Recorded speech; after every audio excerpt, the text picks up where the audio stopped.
Hi everyone, welcome to Vintage Digital Watches. Today we are doing a bit of a different episode, an episode on a more funnier note, but it's related to real life experiences, and you've seen it in the title, 10 annoying things that make owning a digital watch collection a chore or a burden.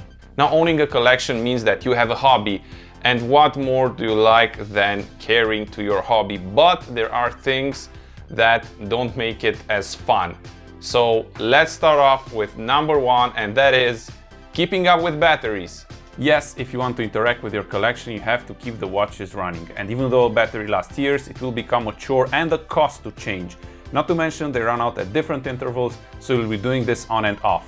If a watch runs out, I remove the batteries and leave it like that for around 3 months until I have others lined up for a battery change, and at that point I do a group change. Number 2, not finding the order to group them by. So how do you organize them? By brand, by year of manufacture, by function, by value?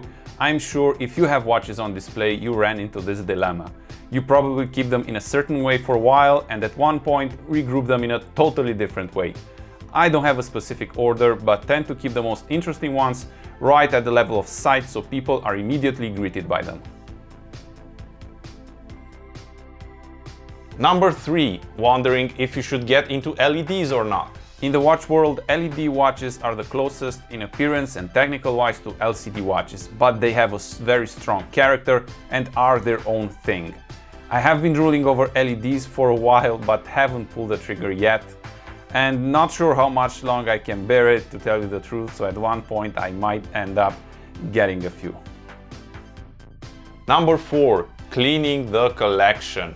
This is the chore I dread the most because it takes me a few hours to do it, so I tend to do it every 1.5 or every 2 months. Because I do a thorough clean when I add the watch to the collection, there isn't much I have to do on the periodic cleans.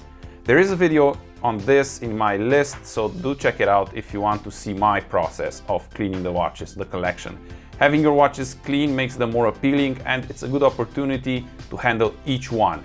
You can pair this with a routine checkup of each watch to make sure everything is in order and all functions are working as you left them. Number 5, deciding whether to wear a watch or not, because it's rare.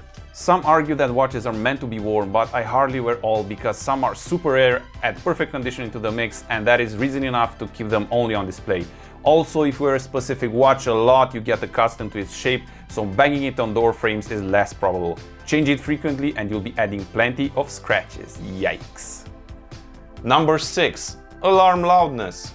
How loud should it be? Why so quiet on this one but so loud on that one? Is that normal? Those are questions that probably were on your mind at some point. Some watches have ingress over the speaker hole or have the incorrect spring or are just louder by construction. Don't stress over this, chances are you aren't actually using them to wake up. Number 7, Microlight brightness. Now this is a good one. You get ones you barely see, ones just right, and ones that are darn right exaggerated. And there's always the opposite of a twitchy, unconvincing one. If you're lucky, that is just a matter of cleaning. Number 8, falling for other 80s vintage electronics.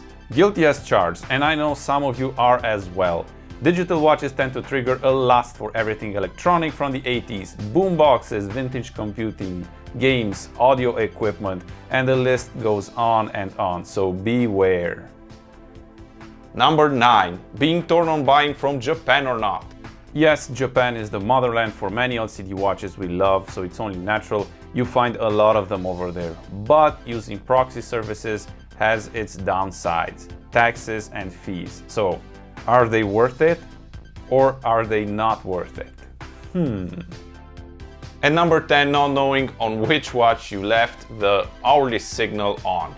If a beep wakes you up in the middle of the night, chances are you forgot an hourly signal or alarm on.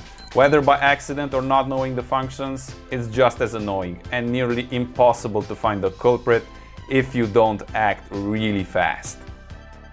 So those are the things that kind of annoy me about my digital watch collection, but that doesn't mean that I hate it. I love it to death, and there's nothing more that I want to do with my free time than just stuff with my collection, whether it's I'm fixing watches or cleaning it or changing batteries or just looking at it.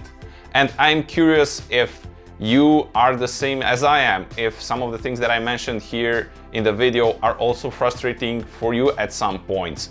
Or I'm curious if there are other things that annoy you about your collection.